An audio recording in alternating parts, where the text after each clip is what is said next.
اعوذ بالله من الشیطان الرجیم بسم الله الرحمن الرحیم. ګران زده کوونکو، بیا هم تاسو ته د یو نوي درس سره حاضر شوم. تمه ده چې ستاسو د زده کړې وړ وګرځي.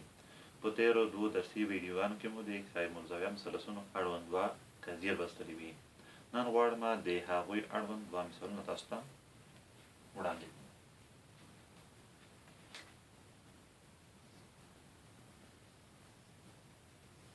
لومړی مثال: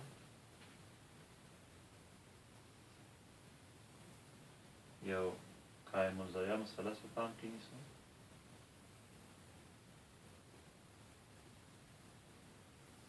A B C.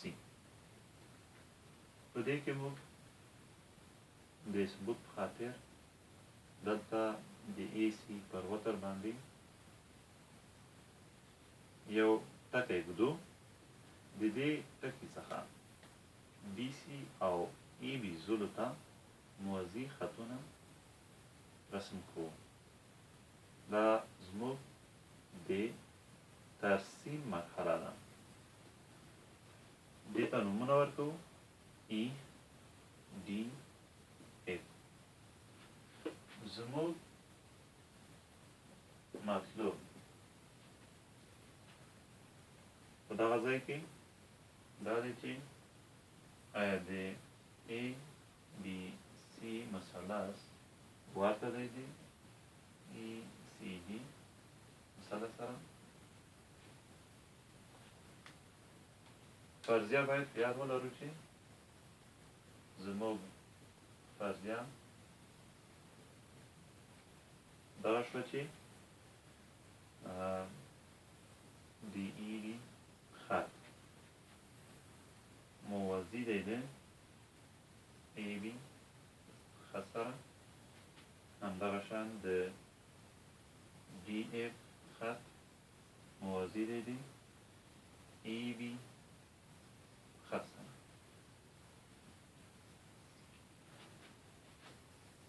ثبوت دغسې کوو. اول باید په یاد ولرو چې EDFB یا BEDF څلورزولي شکل څه شی دی؟ مستطیل دی. BEDF څلورزولي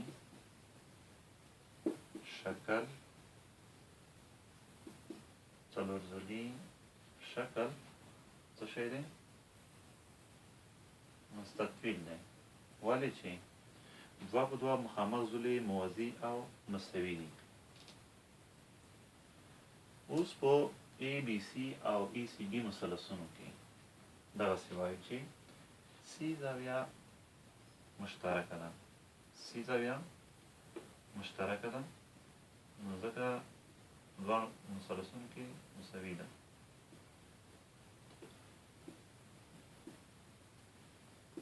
مشترک.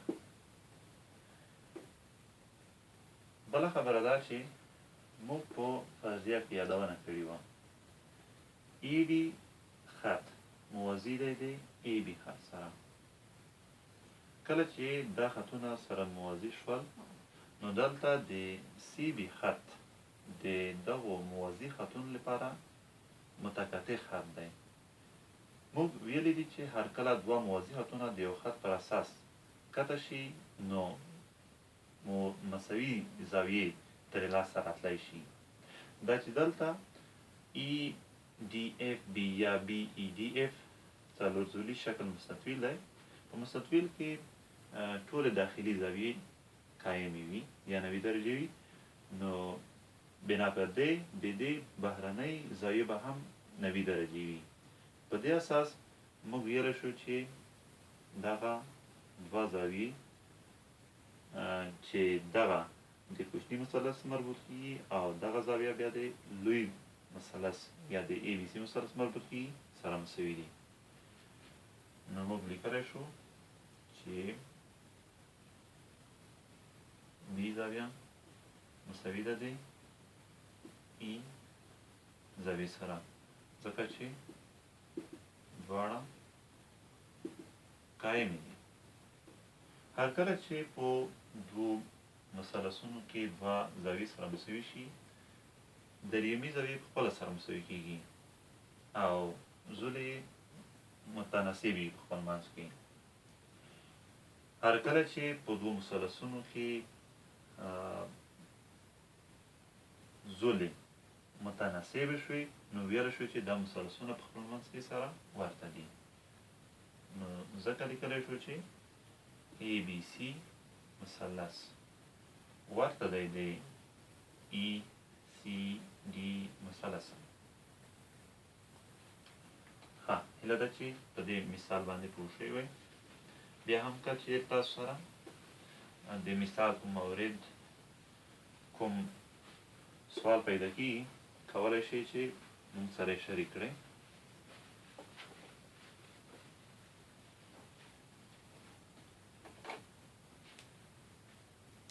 راځم دوهم مثال ته بیا هم یو قایم الزاویه مثلث په پام کې نیسو A B C په دې مثلث کې د قایم راز څخه پر وتر باندې یوه ارتفاع رسم کوو ورته وایو H او د وتر سره د تکتو ټکي ته یې لوی H وایو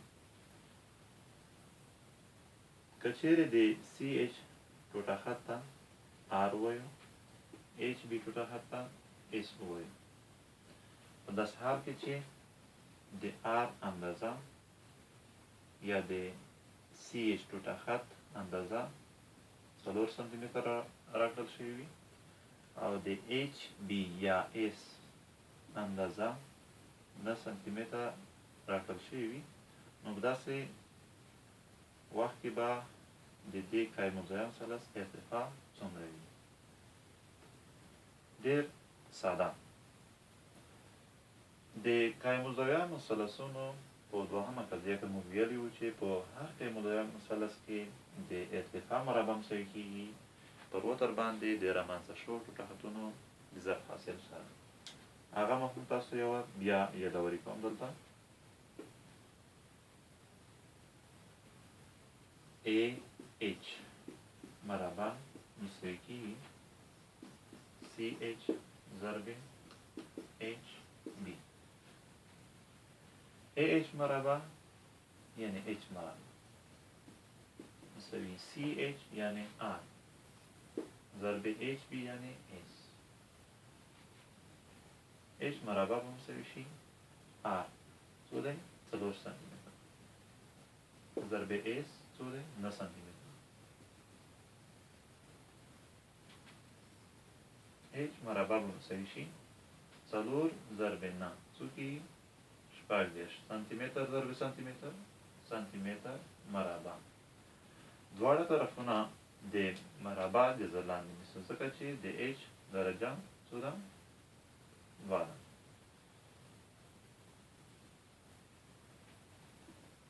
ښه نو دلته به دغسې ولیکو چې H مساوي 14 دغسې لیکلی شو چې 6 مربع سانتي متر مربع خپل د کوم د زر لاندې د مربع د زر لاندې دلته به د عدد درجه او د واحد درجه د جذر د درجې سره له منځه لاړ شي نو ارتفاع به مساوي شي د 6 سانتي مترو سره ښه تمه ده چې په دې مثال باندې هم پوه شوي وئ بیا چې د یو بل درس سره تاسو ته حاضرېږم ټولو خدای مسپارم